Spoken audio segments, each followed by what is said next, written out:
I want to talk about what fellowship I'm in. I know that I shared that I'm in recovery and that I've been in recovery for 11 years and that, I try to practice and live a life of recovery, living by spiritual principles. But I haven't yet talked about what fellowship I'm in. And the reason why I haven't is because of anonymity. Not just my own personal anonymity, because I've clearly broken that by doing these vlogs, but the anonymity of the fellowship. And it's important to know that I am a member of Narcotics Anonymous. I am not a representative of Narcotics Anonymous. What I do, my actions, they don't reflect the fellowship of Narcotics Anonymous. Some of the things I do are the benefits I've got from working the program, but there's two totally separate things. So I want to be clear is that, say I'm on the news for doing something crazy later this week or today, that's not a reflection of Narcotics Anonymous. I am just a member and I'm just a person and anything can happen. What brought this about is that there was an incident that happened.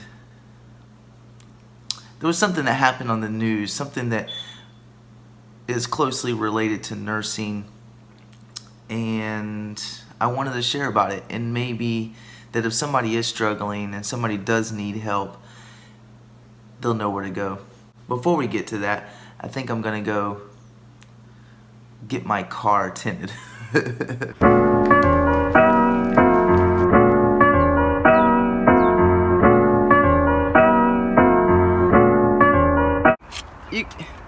You could just see right in there. I really don't want to get robbed.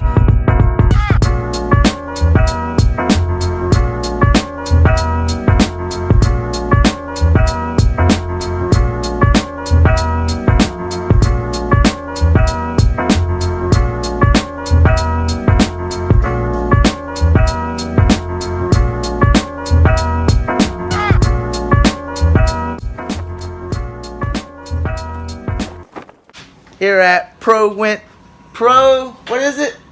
Tint. Pro Window Tint with Scott. He's about to hook me up.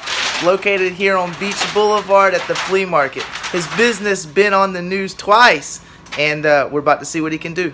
How'd you get into window tinting?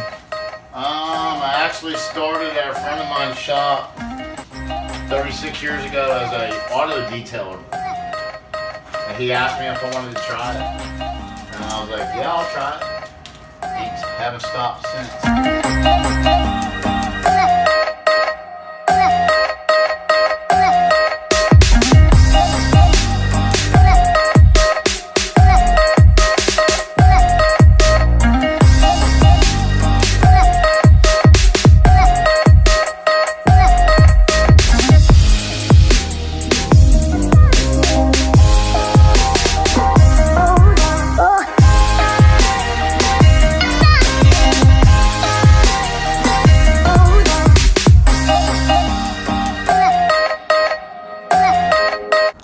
So while we're here waiting, I think we're gonna go check out the flea market, see what's going on. If you don't know what a flea market is, it's basically this big spot where everybody can come to sell different goods and whatnot. They pretty much have any and everything you're looking to buy. I say that because I had a friend I brought here last week and he said he'd never been.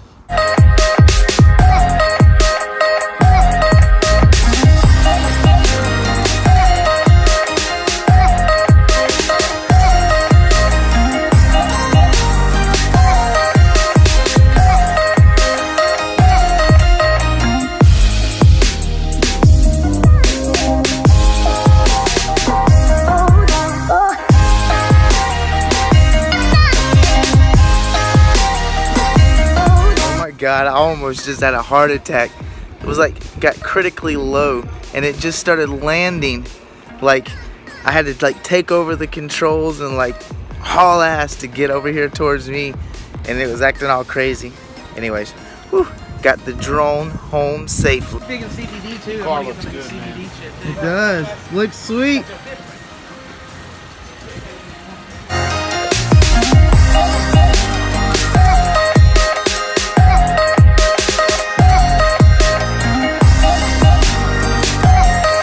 back to the topic at hand. I'm making this video because I seen something on the news. A nurse was caught diverting medication, which is a term for, which means that they were stealing medication. And I think the general society as a whole can be quite harsh. From an outside perspective, they can think, man, how could somebody do that? Why would they do that? And in my eyes, and probably a lot of people that I know, the answer is simple. People find themselves in situations where they never, ever expected themselves to be. And sometimes they do things just to support their habit when they're in that type of situation, when they're going through that type of thing. So my view on it may be different than a lot of people's. I'm not really that harsh of a critic. My concern is more for the person, because regardless of all this other stuff in their behaviors or their medication and what's really important is hopefully helping save the life of somebody. And when somebody's in that situation, they probably already feel bad enough and could just use somebody reaching out to them, somebody extending a helping hand, somebody to maybe potentially guide them in the right direction. And that's the reason for the whole topic of what fellowship I go to. I want to let people know that if you are one of those people, if you are struggling with addiction, and you can be a professional, or you can it's just a spot that you're out, that there is some place that can help. And these fellowships like Narcotics Anonymous, Alcoholics Anonymous, that's what they are designed to do. It's not a mandatory thing. You don't have to go to these things, but which is what makes it great, because people go on their own accord and they found something that helps and that works. So if you're struggling and you find yourself in this situation, you listen to your brain may tell you that I'm gonna feel the way I feel right now forever, because that's 9 times out of 10 when I'm not feeling good. A lot of times I'm like, when is this gonna end? Am I always gonna feel like this? And it's not true. I won't always feel like this, but I have to put the footwork in and do what's necessary to get to the other side. So if you're out there and you're watching this video and you are feeling that way, I want to let you know that there is help. You can pick up your phone, you can call a hotline, you can look online for meeting schedules, and it's readily available every day. All you got to do is make the decision to go.